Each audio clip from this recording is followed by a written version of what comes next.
Hello, eRank. Happy Thursday, and welcome to another eRank live Q&A. This is much more stressful now because usually when we go live, I can see what Starla's doing, so I know if I'm okay to switch to you. And I realised when I pressed the button, you could just be sitting picking your nose or whatever, and I've no way of knowing. Well, I make sure to stop picking my nose at least like 30 seconds before I think you've hit go live. So Also, good I to should be know. good. Yeah, so there's streaming tips for everybody. If you're streaming, stop picking your nose before I go live.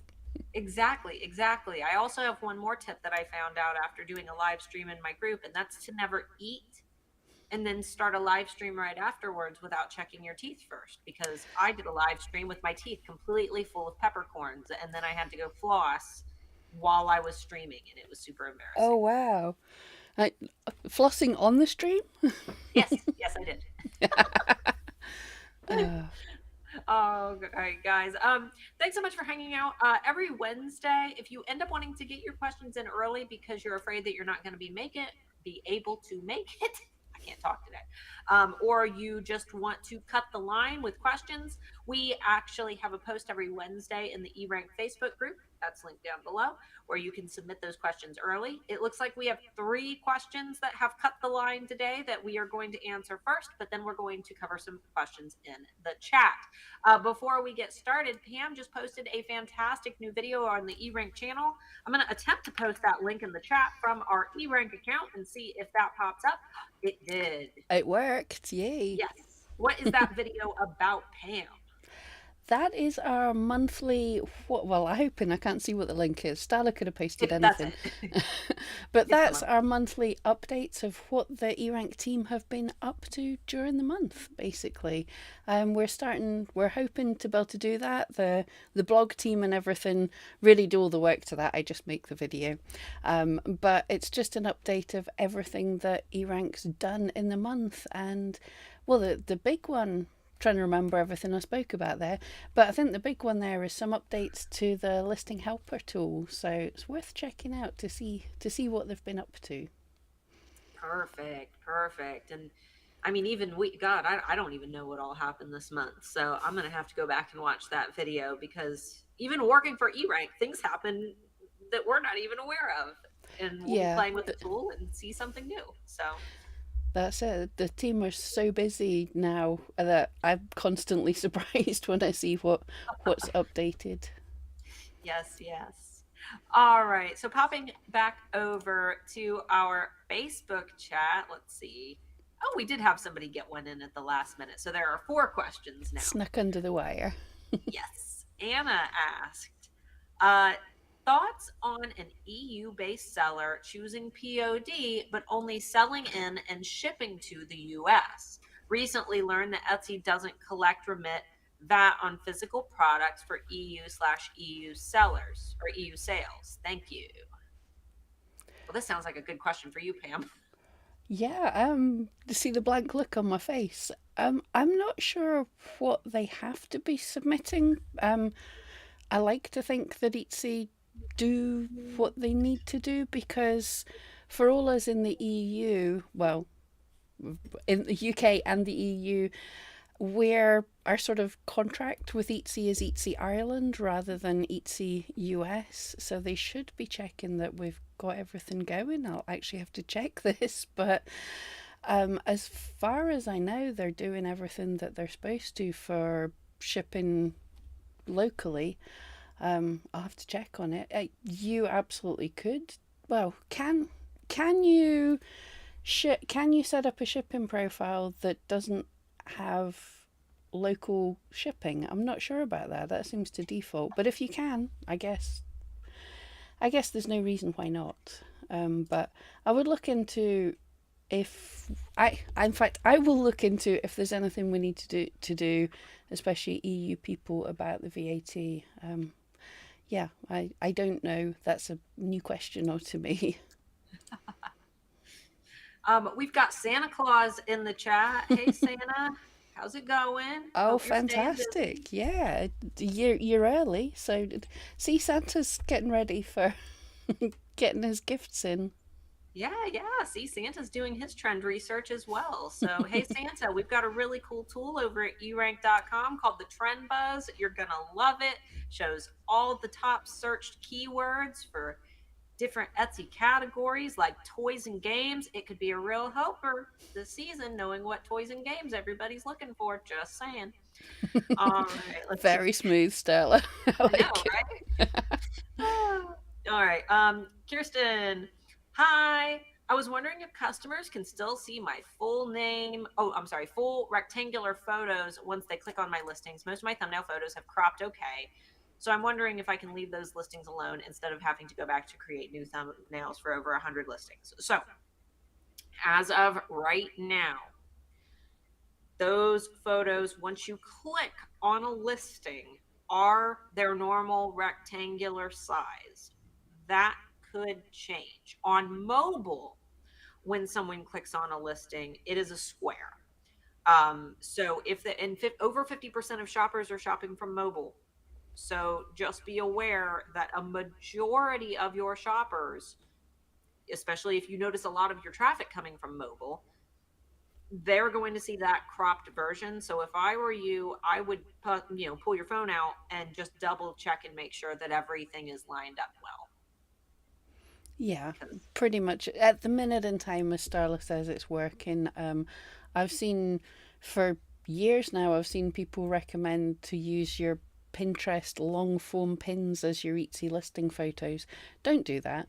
It does work at the minute in time when you click on it and you see the full long picture, but yeah, it's probably best to be thinking with mobile in mind nowadays. Curses. But yeah, and what things are going to look like. But you can always check as well if you do have different shaped of images, what does it look like when I go into the mobile? Where's Etsy cropping it to? So, yeah. but Um, I don't think anyone needs to reshoot thousands of photographs just now. Just going forwards, have in mind what Etsy's looking for.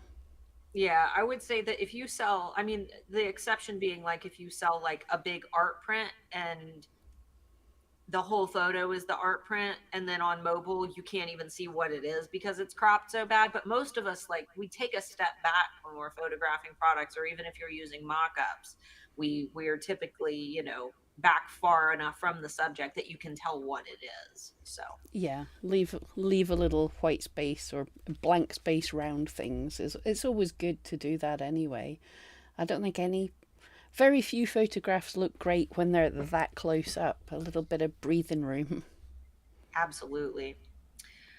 All right, Laura asked, ooh, this is another good Pam question. She loves this question. I'd love to know about the Spotted on Etsy. Shop is almost 2 months old and has 38 listings, but only spotted on Etsy 5 times, and they were from the first month and nothing since. Should I be worried about my SEO? Possibly, but probably not. We do in this YouTube channel. We have some videos on the Spotted on Etsy tool. But a basic thing, firstly, go into the monitor section of the Spotted on Etsy. It's another extra little tab, and make sure that you've put in all your keywords there. Depending on the level of your plan, you'll have a different amount of keywords that you can put in. The Spotted on Etsy tool, the the main part of it that I think you're talking about is like a nightly rank checker. So all it's doing is the keywords that you have filled in and given it. Every night it goes and searches Etsy, or rather the API, and sees if any of your listings are showing up for the keywords that you've put in, and also as a bonus all the other keywords that we have on our database. So it's possible that your important keywords are just things that nobody's put into eRank yet. So you might be ranking for things, but we just don't have them in the database. So it's worth checking that you're telling eRank your most important keywords so we can check for them. If you have, and everybody should, I think everybody should, if you've connected up your Google Analytics to your Etsy shop and then to your eRank account, then we can also show you where real buyers are finding you from. So I wouldn't say it's a worry for a brand new shop, but if you have connected them up, you would want to start seeing keywords coming in. You would want to see people starting to find you for keywords. So if you've connected that up and you're seeing nothing unspotted on Etsy at all, then I would possibly look at your SEO, possibly in the Facebook group. Pop up a couple of your listings, tell us what keywords you were aiming for, and we can have a look into it and maybe help you out with that a little bit. All right. Next one. Oh, and I popped in the chat, guys. There is a link to the video for Spotted on Etsy. I'm finally able to link videos. I just had to switch to the eRank account to be Stella's able going to to do go that. wild now, posting links. Links.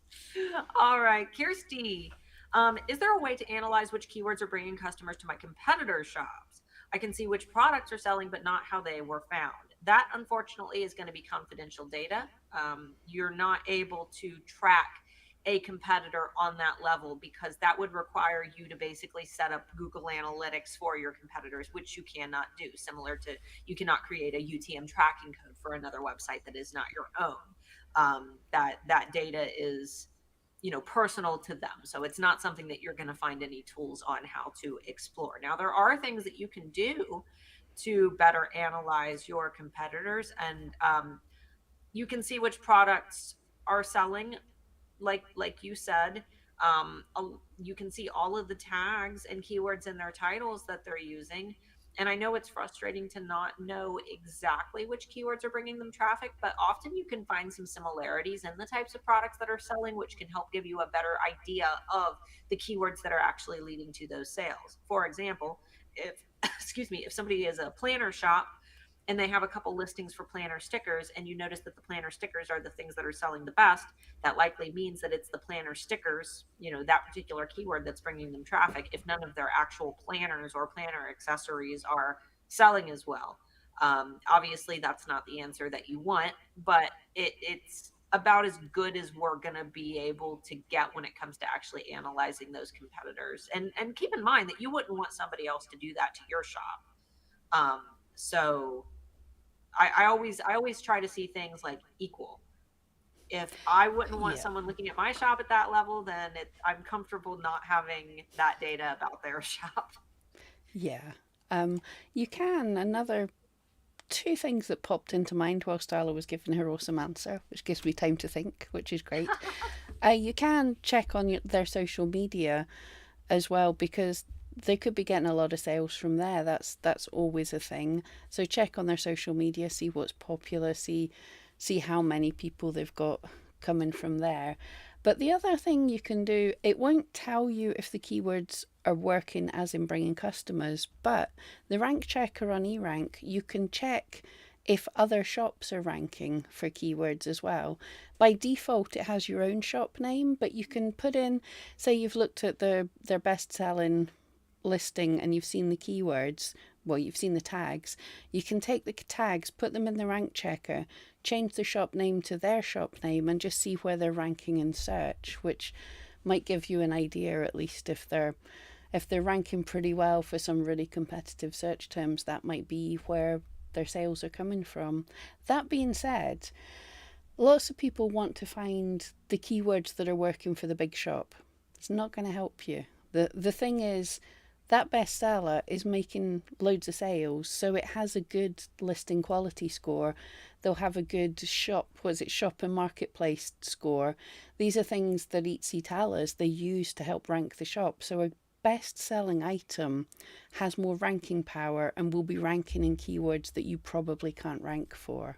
So it's probably use them as your inspiration, but go and find slightly easier keywords for yourself, unfortunately.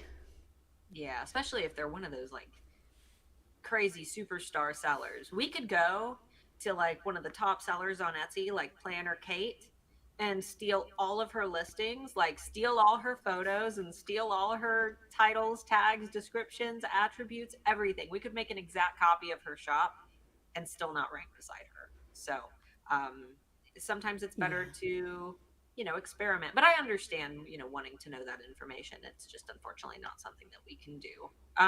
Oh, and I don't know if you caught this in the investor report last night. Etsy hasn't totally explained what they're going to be doing, but they did Ooh. say um, that this is what I picked up from it. So if anybody else thought something different, but they're saying they don't like when you search for a search term, you see lots of kind of identical items.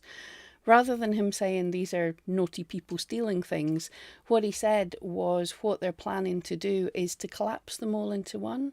So if you try and copy a bigger shop, they might not even show you in search anymore. They'll just show the main one and go, nah, you're just a copy. So that was Ooh. interesting. I wonder if it'll be like with Amazon, how it'll say, it'll give you one listing from a reputable seller, but then it'll say plus three more. And then you have to click plus three more to see the other sellers that might not have as good of a track record or who are selling, like a used book as opposed to a new book. That Yeah. would be interesting. That way, your competitors, people who have stolen your designs or stolen your photos or who are being copycats, get placed under you. Yeah, that would be interesting. A good point. I mean, it's not like Etsy's never borrowed from Amazon before, so Yeah. that could be what they're thinking of. It was just a throwaway thing. I think he mentioned it in the Q&A at the end, and I was like, "Oh, that's interesting." Ooh, we'll have to keep an eye on Hmm. that. Okay, back to the live chat. Thank you guys for your patience. I did want to point out that I sent the screen grab of Santa in the chat to Anthony to let him know that we had Santa here today, and he said, "Oh, cool. Celebrities. I was wondering what he was up to." All right. Jillian had asked, let's see. I'm sure I already know the answer, but I'd love the clarification.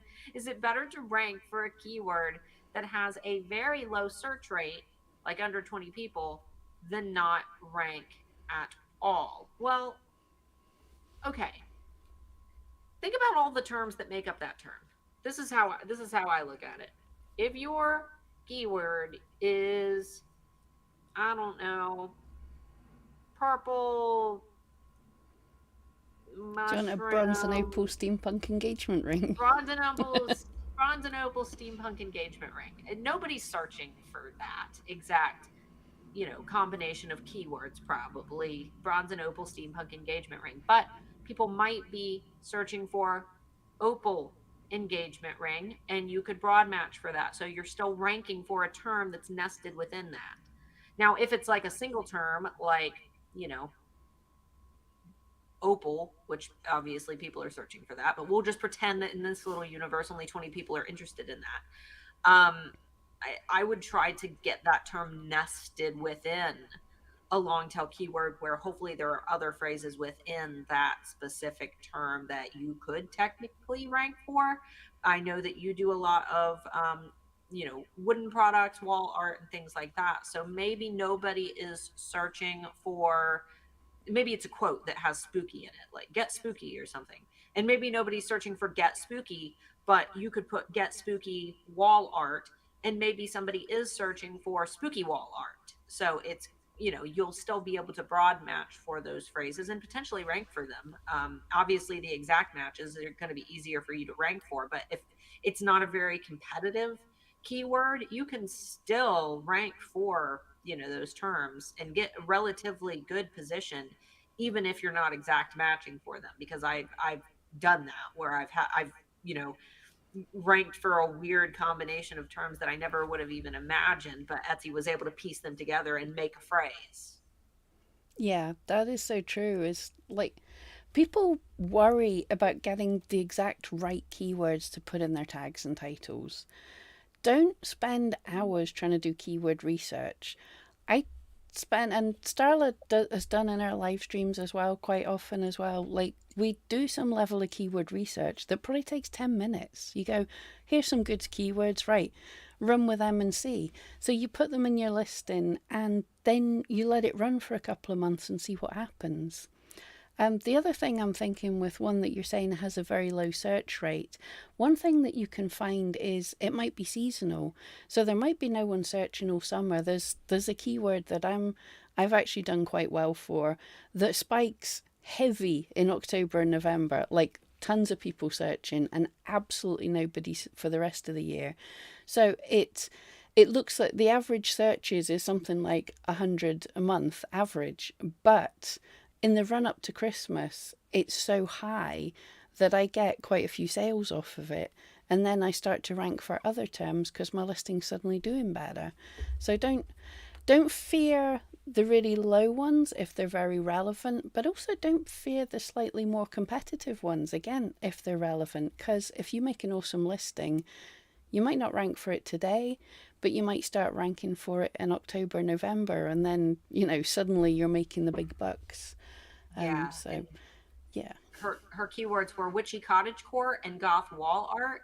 And I mean, if you used both of those, you could rank for witchy wall art or core wall art or cottage core art or goth cottage core or witchy goth, all of those combinations, you could still rank for those. So you're not just after those terms, you're after those terms in every which way that they get broad matched as well. Yeah. So And it's very descriptive. And if you were ranking really well in search with an awesome item for Witchy Cottagecore, and those 20 people in a month bought it from you, then Etsy's going to go, hey, this is a cool listing. Witchy Cottagecore sounds kind of gothic. Let's start ranking her for let's show her to some gothic searches. So, yeah, I think they're pretty cool keywords if they describe what your item is. yeah, and I was doing a little bit of research today. Dark cottage core is another term that's doing really good. I was having fun today exploring some of those like terms that are very niche, but the competition's super duper low and the searches are high because they came out of nowhere. So um okay, let's see. Grizz Fam Scott.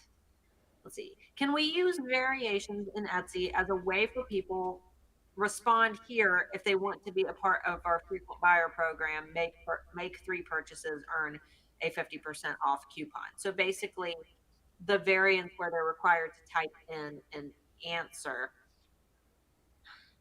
So there's nothing in Etsy's terms that say that you can't, because I've also had people ask me if they could use this as a way to collect emails for an email opt-in. Would you like to join my mailing list? Enter your email address. Um, However, there are a couple questions that I have about that. For one, how are you tracking? That can complicate things because you are collecting PII and probably storing it externally off of Etsy, which, if you're serving any customers within California, the EU, you're going to have to follow GDPR laws, and you're going to need to make sure that you have a correct way to store this type of data if you're associating it with any account information, such as their email address. In most cases, people who are doing things like this are relying on a service that already has that already built in, like Etsy, like MailChimp, if you're doing like a mailing list, for example. So I would make sure that you're just keeping up on GDPR laws, Can Spam Act, because you have to be careful about how you store this data and what type of data that you are collecting from them. My second question is, you know, it's not, well, I guess it's not a question. It's, even though Etsy says that we're not, or doesn't say that we're not supposed to do it, would they be upset if they saw you misusing one of their features in this way? Now, there's no real way to answer that, but I'm always on the side of let's play it safe rather than sorry, because that's not what that section is for. It's a really interesting idea. It's a really innovative way to use that section. Um, but I don't really have an answer because I don't know how Etsy would see it. Yeah, probably the best thing to do is message Etsy. And when you get the bot reply, message them again and get a real person to go and have a proper look for you. But yeah, totally not sure. Possibly it is better in your message to buyer or something. You have an email list they can sign up for if they want to be part of this. I suppose even that, like Starla says, it's tricky because you're going to be saving their sales data. Um, Mm-hmm. yeah, I don't know. It sounds cool, but not sure. Yeah, just be careful, read about GDPR and decide for yourself if it's worth it. And GDPR, keep in mind that while it is for the EU, California follows very similar laws, and you can, there's no way to, to say, well, I sell everywhere in the US except for California. It does start to get complicated. So just be careful. And there was a follow-up question to that. Or use variations for local buyers, respond here for local pickup, order 2 times, get a 50% off coupon. Um, Respond here for local pickup might be a little bit different. That could be an okay thing, I would assume, because that's actually something to do with the order that they're placing. And it has to do with their shipping. Um, I don't see any red flags with that because you're not like collecting and storing any PII with that. But I guess it just depends on how many local orders you receive. Yeah. Yeah, I suppose that sounds okay.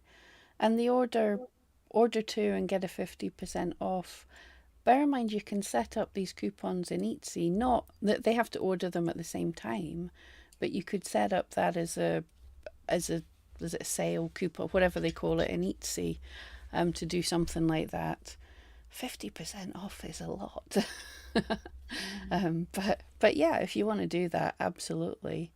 That's probably an easier way to do it. And that, well, would definitely encourage them to buy more than one. Well, I suppose you're trying to do order two and then get a coupon so your next sale will be 50% off rather than order two and get them for the price of one, basically. You, I guess, although it's difficult to police it, but you could say order two just now and you can send them the coupon, in their package if you're sending physical packages or something. I don't know. Speak to Etsy is probably the best. Yeah. All right. Mama Bear ASMR. If competition is in the red, do I even try to use that keyword? All of my keywords have competition in red. Well, red isn't an indication of don't go by color. Use color to guide your eyes a little bit, but then take some time to read because sometimes red can be really, really ridiculously high. Sometimes red, is high, but still in a margin that you can compete within. So here's the thing. When I had my first Etsy shop, which was a top 1% shop, I was making over a hundred K in that shop, and I had great ranking in that shop. I was okay using highly competitive keywords because I already had high listing quality scores, a high customer and marketplace experience score. Now, keep in mind, these are not scores you can check, these are invisible. But it is something that we tend to see. If, for example, if you have an item sell and then it immediately sells again right afterward to someone different, that means that Etsy got some good signals that, okay, somebody liked this. Let me show it to more people. Oh, cool. Now this person's buying. And that can help your rank. Now, when I was ranking that high, because I had a shop that had built authority over time, I did not pay very much attention to keywords that had high competition. I did not care if they had high competition because I was not competing against all of those people. I was competing at the top of that because I was a seller that Etsy was more likely to rank high in search because I had a good sales history. I had a lot of sales. I had all good reviews. So, because of that, I would dabble in those keywords and as long as they had really great searches. Now, if you're a new seller, you probably don't have a lot of listing quality right now. You probably don't have a very high customer and marketplace experience score. You probably don't have many good reviews. Um, I'm not saying to not use these terms because, like we discussed, Etsy's going to mix and match those terms for that highly competitive term with every other term you have. So you could still rank for a variant of that highly competitive term stacked with something else. If the term is bronze and opal steampunk engagement ring and steampunk, or maybe engagement ring, we'll say, if engagement ring is going to be really hard to rank for, but it's still in that listing title because maybe steampunk engagement ring is the term that you could, get the most traction for, or opal. engagement ring is a term that you could get a lot of traction for. So though you've put that highly competitive term in your keywords, engagement ring, that term can also stack with every other term to make almost, a keyword within a keyword that you can just perpetually expand out into different, more specific keywords, because Etsy's going to mix all those up. So I wouldn't try to rank for a bunch of words like shirt for mom, shirt for dad, you know, cat mug.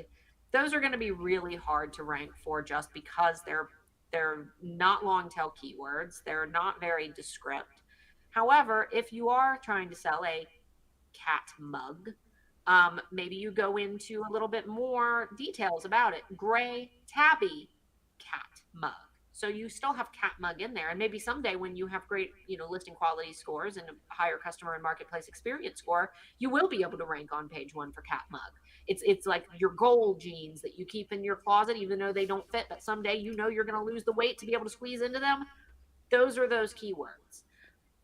But because you do have them in your title, it's not a complete waste of space, because you're telling Etsy that I want to be known for this, but I also want to be known for gray tabby cat mug, or gray tabby cat, or gray cat. All of those terms are still going to help you rank. Yeah. Starla had it perfect there, and it's, these are the things that you might want to be known for in the future. So if your entire shop is cat mugs, you might sell tabby cat, black cat, ginger cat. You might sell for all of these things, but Etsy's going to be sort of in its little robot brain be going, oh, actually, this is quite a good shop for cat mugs, and one day you might get there. So if it's relevant, don't shy away from these keywords. And the other thing is, the whole point of Etsy search is to show the best listing to the buyer. So what can happen is, first of all, there's I can't remember what they call it, but, well, with the personalizations, they had a fancy name for it in the investor call. But if people are searching for, what their example generally is like lots of resin things and lots of mushroom things, if they go and search for lamp, they're more likely to be shown a resin mushroom lamp.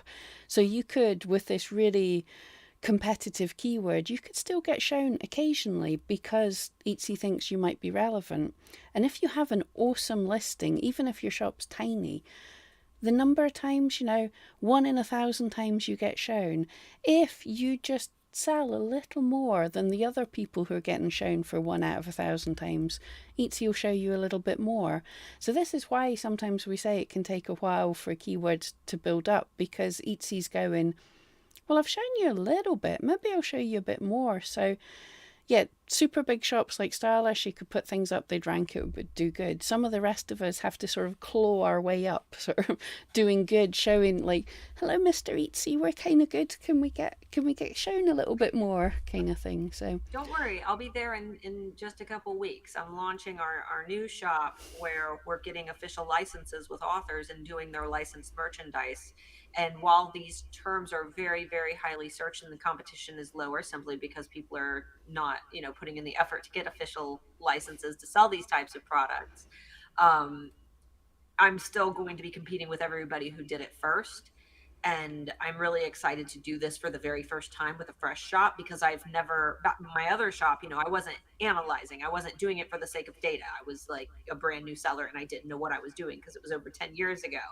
yeah. Going in it as, from the eRank perspective of somebody who spends all this time analyzing trends and keywords, I'm really excited to document this progress and be able to see it actually work in action, and see how long things take and how long things really need to be tested from a shop that's starting from scratch. So that's going to be really fun. Yeah, I'm looking forward to it because, like, you really know what you're doing and you found a good niche.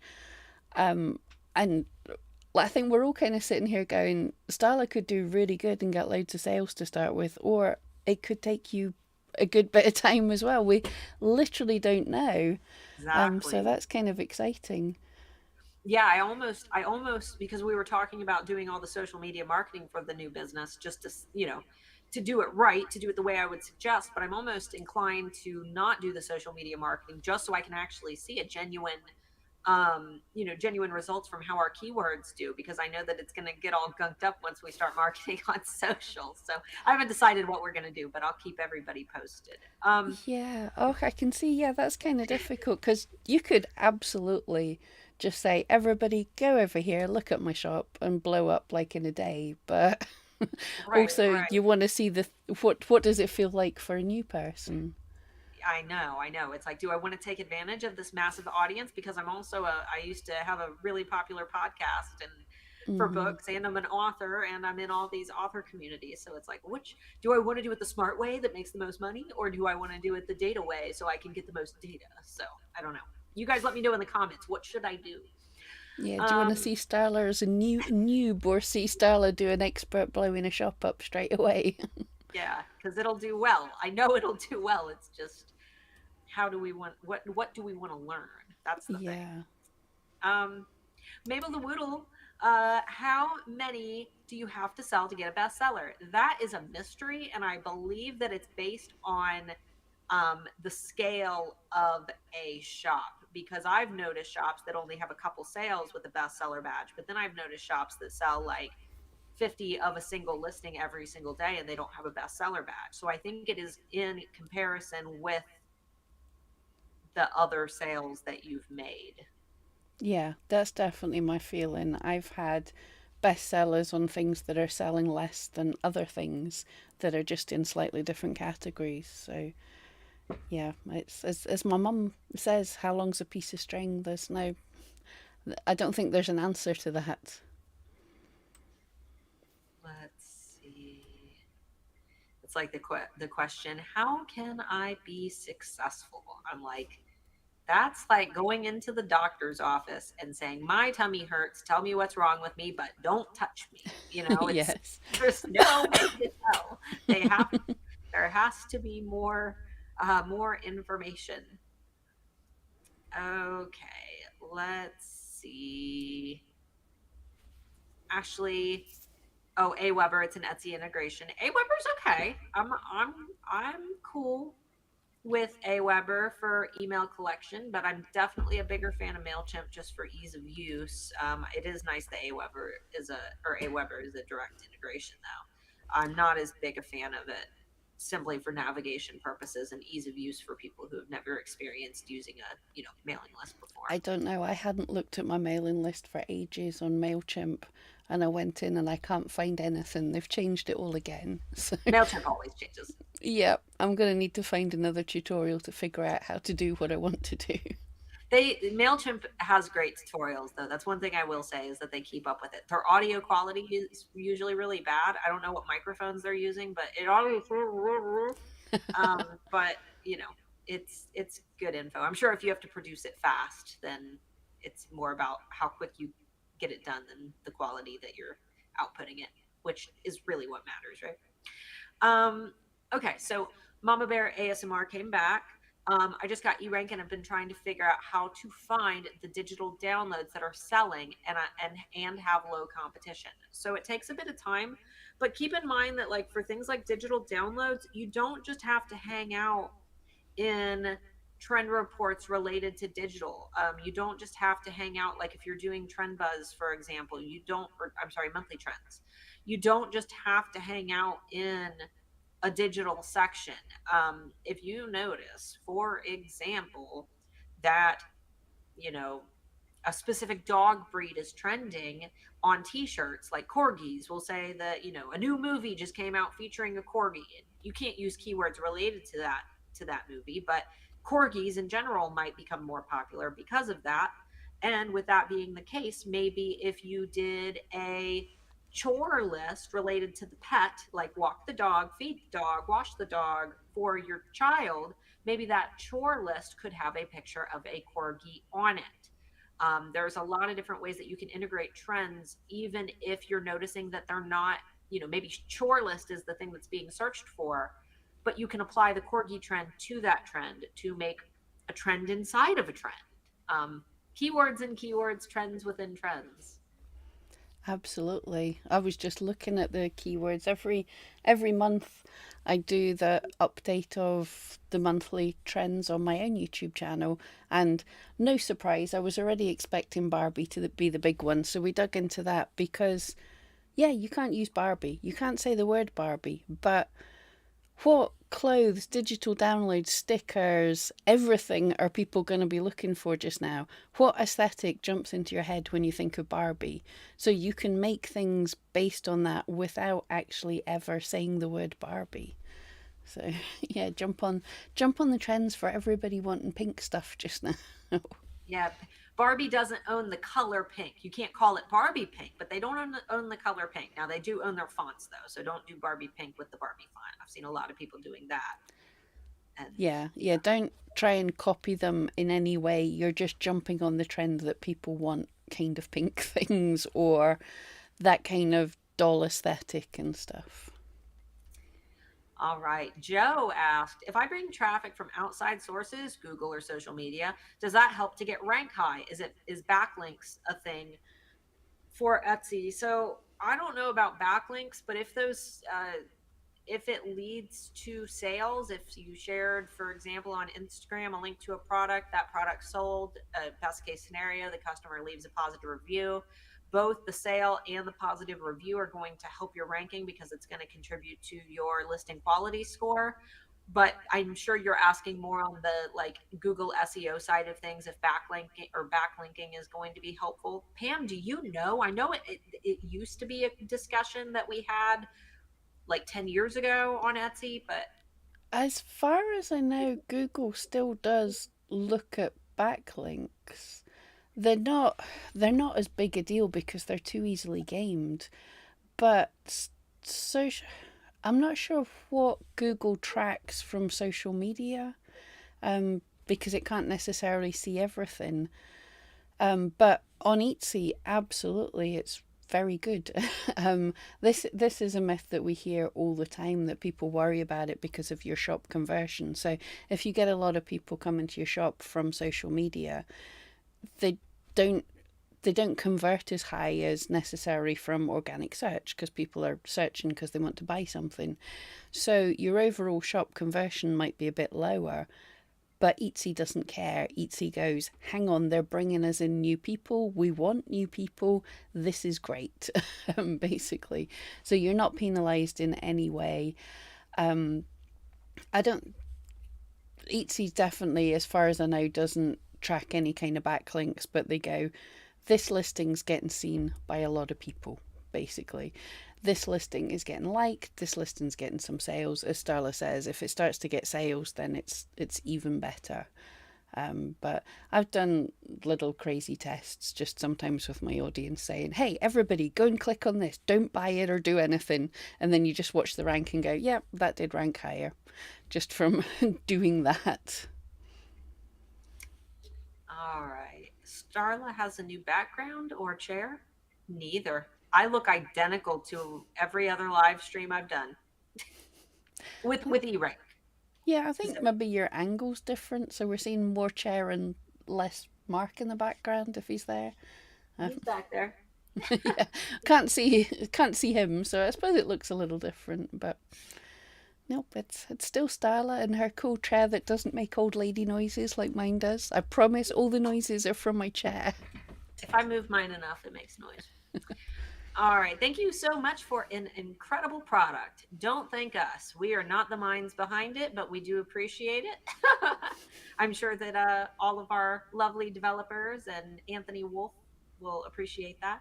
I'm wondering if it's better to try to use all 20 characters in my keywords or rather short generic ones that are easier to combine. I neither of those things. I'm assuming that you're talking about in your tags. It's more about using quality keywords. It's not about a character count. It's not about using generic keywords that will combine together. It's about how those keywords are going to combine together with every other keyword that you've put, and also the amount of people on Etsy who are searching for those things. The number of characters though is completely irrelevant. Yeah, the only, like we say, don't use one word tags. And the only reason for that is it's a kind of waste of space, and also you're very unlikely. For example, if your item's a ring, there is no point to use the tag ring. Firstly, because it'll be in the category ring, so that's already covered. But also, the search for ring is so not specific at all. If you think of what could rank for a ring, what could be like jump rings for jewelry making, it could be rings, it could be curtain hook rings. So, ring is a kind of really pointless keyword. But if it is an opal ring, nobody make Jan. Every time I say this, Jan yells at me and says opals aren't very good to make rings. But I'm stuck on it now. But so if it's an opal ring, you're better off saying opal ring, or I can't count and spell at the same time when I'm talking. But an opal engagement ring. If that's what it is, it would be better to use up all of that rather than just have shorter, because you're using all the space to put in extra words so that Etsy can mix and match. But people overthink tags. Thank you to Kirsty for subscribing. That always makes me jump. Yeah, people overthink tags. Find your keywords, two or three. Oh, and look at this. This is actually working. People are liking their little bouncy thing. Oh, Um, does it? Do we get a yeah. notification? Sorry. Do we get a notification when someone subscribes? Yeah. Oh, you don't see? Yeah, it bounced in the middle of my my screen and made a ping noise. It makes me jump. Oh, I see. Um, yeah. So you'll probably see it in a minute on YouTube. Um, yeah. So with your keywords, find the two or three or four superstar keywords that you really want to rank for. Have a list of other ones. You probably save them in the keyword lists on eRank or something. Pop those keywords in and put in random relevant things with the rest of your keywords. Don't spend ages worrying about it and then in a couple of months come back and see what worked. It's, yeah, don't.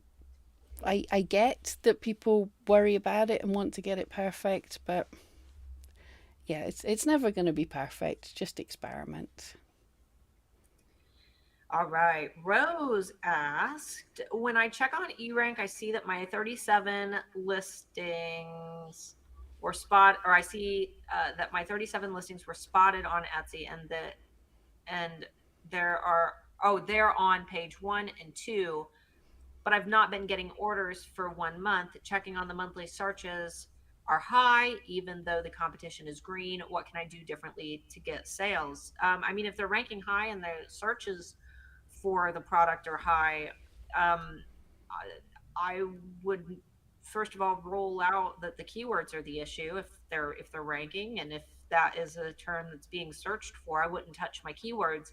The first thing I would personally do is try swapping out my thumbnail for a different style thumbnail to see if maybe it's just the way that your photo, looks compared to everybody else's. And it doesn't mean that your photo is bad. It just means that it's not catching shoppers' eyes the way that your competitors' thumbnails are. That's usually my first go to is swap out a thumbnail to see if that you know helps things at all, and then you can always go from there. If you still don't notice anything, it could be a pricing issue. Yeah. When you're saying the monthly searches are high, is that the average or were they high for last month? We've just got the data in for July, so have a look and see. They can be seasonal, so even though the average is high, it might be a quiet time. And also bear in mind it's summer. People aren't spending their money right now quite as much. The financial report did show us, as usual, there's been a drop. Nadia, thank you for subscribing. See, it's working. Yeah, so check that the searches are high right now, and you can also check your competitors, the other people that are ranking for those keywords. Have a nosy on them, follow them in competitor sales, and see if they're still selling as well. It literally could be a quiet time. But as Starla says, if you've identified these are good keywords, don't get rid of the keywords. Like, we're I hate to say we're in the run up to Christmas now, so nobody break anything just now, because people might just be searching around but not buying yet, but all your listings might be in the right place. So don't really change too much of your listings that are looking good until January. But change the thumbnail, absolutely, especially if your competitors are selling well and you're not. It could be as simple as your thumbnail, the image you've got. All right, we're down to 10 minutes, and I don't know if we'll be able to get to everybody's questions. So if you submit any after this, we might not get to them, but we will do our best to power through. Catherine asked, does Etsy sections bear much relevance? Not much. Etsy says that titling your sections, because when you click on a shop section, it pulls up another page of your shop, and that URL itself will contain the keywords that you have titled that section as. They technically say that it can help and that you should put, make sure that you label your sections, relevantly, but that is also just something you should be doing anyway for your customers. I wouldn't just keyword stuff them for the sake of doing it. If you sell shirts, hoodies, and sweatshirts, I would make sure that you're categorizing them as shirts, hoodies, and sweatshirts. That way, people who are shopping are able to more easily find what they're looking for. And if you sell cat shirts only, if you're a cat shirt shop, or maybe you have cat shirts, dog shirts, bunny shirts, maybe that's a good way to get some keywords in there by having a cat shirt section and a bunny shirt section. But really, if you are catering those sections to your customers, you're likely already keyword optimizing them. Absolutely. Robin, thank you for subscribing. This is really working. Um, yeah, I have never seen a section ranking search, although Etsy says it's possible, so I wouldn't worry about it. And I don't believe they help your listings. Um, if your listing's in the right section, I don't believe it helps it rank any higher. These things, think of it for your customer, just like Starla said. Yeah. SK designers, the eRank traffic stats, are those keywords specifically the search terms used on my Etsy, or Google searches coming through GA4? I'm not finding keywords on my Google Analytics page. Traffic stats are coming from your Google Analytics. Google Analytics is confusing to to navigate, and yeah, some people, depending on how you set it up, I am seeing that some people aren't seeing all the sections in Google Analytics, so you have to perhaps update some things, or you don't if they're coming through on eRank.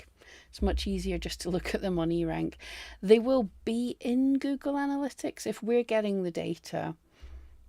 Then they will be in Google Analytics. It's finding them is not necessarily so easy. Or are you asking if the keywords that are displayed by traffic stats, if that's traffic coming from Etsy or people shopping through Google? Ah, it's all of the above. Both. Yeah. And anywhere else. Interesting. Everywhere that it's people shopping on their desktop. Google Analytics, everybody who wants to know more data, message Etsy and ask them if they would let us put in the tracking to allow Google Analytics to do mobile as well. But it's searching on Google, it's people coming to you from most of your social media that Google's able to track, and it's people organically searching on Etsy, and it's people finding you through paid ads and promoted listings. So it's kind of everything, but only on the desktop. All right, 5 minutes. We'll try to power round. Starry Nights asked, what are your thoughts about Etsy changing the thumbnails to look like a larger square? We kind of already talked about this, so you might want to watch the replay. Should I redo all of my thumbnails? Only if they are so cut off that you can't tell what you're selling. Double check them on mobile, because mobile is the main place where you're going to see them cropped into squares. I would change them if you can't tell what the product is, or if the product itself is cut off, because you want to make sure that you've got photos of your clear product displayed, with nothing cut off of them. Otherwise, customers, especially those shopping on mobile, which make up more than 50% of Etsy shoppers, you want to make sure that they are able to clearly see what your products are. But prioritize the listings where you cannot identify the entire product, if you're trying to pick and choose which listings to edit. Yep. Um, What she said. And Etsy changes how things look all the time, so think about that when you're shooting your photos. Leave clear space around them. let's see. Uh, Tina asked, I wonder if Barbie Core is allowed. Probably not. I'm going to assume no because it is directly tied to Barbie. You know, Yeah, that's Barbie could chase you up with a trademark for that one, so just like Potterheads. Somebody used, like for Harry Potter, they used the term Potterheads and they got in trouble. yep. Anything, basically, if you're trying to make money off of somebody else's brand, then they can chase you up for it. So Yeah. don't try it. Mama Bear ASMR, I know you got a lot of answers in the chat, but we'll go ahead and answer it as well. At what point would you create more than one shop? If everything is digital download, but like PNGs, backdrops, printable wall art, etc. So I have two answers to this. First answer is that I would not create another shop until you have one shop to the point of sustainability. Having multiple shops is a pain in the butt. It takes time. You have to know what you're doing. You have to be comfortable with your shop. So if you're new, I wouldn't start with more than one until you've got some orders rolling in and you're comfortable with it. And then I would create more than one shop if you have products or another niche, or target audience that you want to cater to. Um, Products, digital downloads, PNGs, backdrops, printable wall art, if those all have a similar style or a similar theme, maybe they're all kawaii themed, then I would think that those would all fit into one shop because the target customer is the same. However, if some of the products are for gamers and then the other products are for homeschool moms, those are very different types of products, and I would make sure that those are in separate shops. Yeah, digital download isn't a niche, it's the type of digital downloads that's a niche. Yes. Um, we just had somebody ask if there is a trial available for basic or pro so that they can test it out for a few days. I actually do have a trial link. You've got You're a lucky. sneaky link. Yeah, you're lucky because I do have a trial link that Anthony just got set up for me, but you'll have to. The unfortunate thing about it is that I can't get it direct. So you're going to have to sign up for my free Etsy SEO toolbox. Um, but right when you sign up for it, it redirects into the toolbox. So you'll immediately have the toolbox splash up.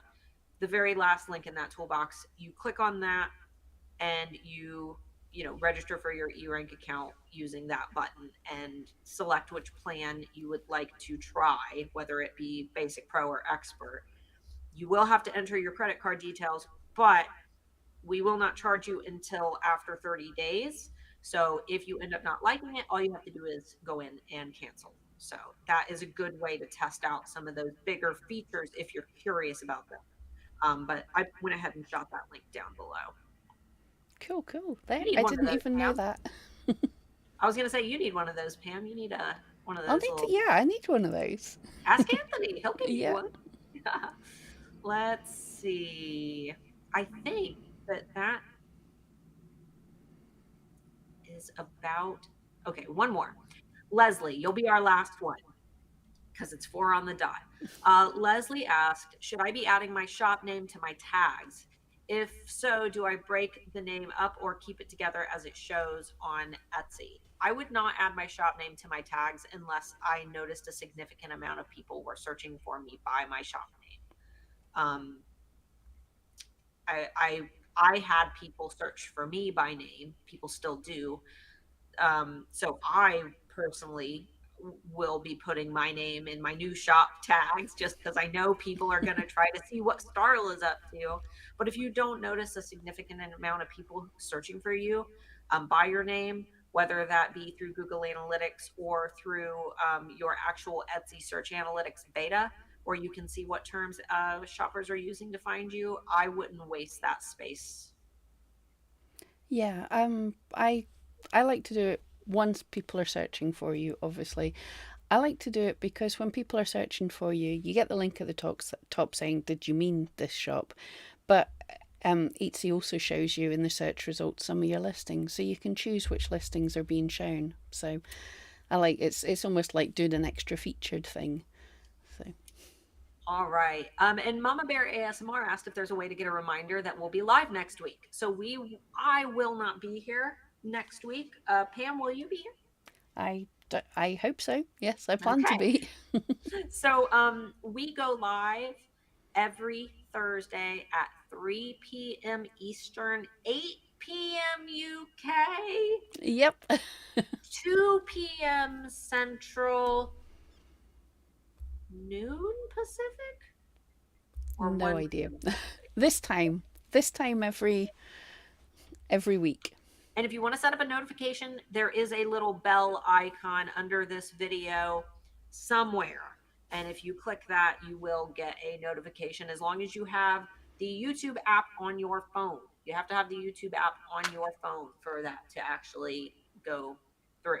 But if you have the YouTube app on your phone, it should be a And in the notification. Facebook group, I put the link for the question thread should have the link to where this video is going to be. So you can also, I put up the link to this live on the Wednesday, so you can click on that and set up a reminder, and Etsy YouTube will give you a reminder when we're going live. Although it tends to tell you half an hour after we've gone live that we're going live. So it's this time. I actually don't even see the bell icon. Maybe because I'm viewing it from the actual eRank account, and I can't click the bell icon for Yeah. our own account. But I believe it should be there. But thanks so much for hanging out, guys. Have a great weekend. I'll be live tomorrow over on the Friday Bean on my channel. Just search Starla Moore, and we're going to be talking about some trends. And then Pam Duthie also has her own channel. Pam, you've been posting over there, haven't you? I've been I seeing have been posting, yeah. What hopefully will be most interest to people is every Saturday now I'm doing the Etsy news report, everything that Etsy's done in the week, because they seem to do a lot in the week. And yeah, there's quite a lot for this week already. So you've got Starla Friday and then me Saturday. I'll go ahead and shoot Pam's link into the channel. So if you want to hang out with her on Saturdays, I will shoot my link into the chat if you want to hang out with me tomorrow and talk about some awesome Etsy trending Halloween products that you can hopefully design before the busy Halloween season starts. And guys, thanks so much for watching. Pam, we'll see you next week. Yeah, see you guys.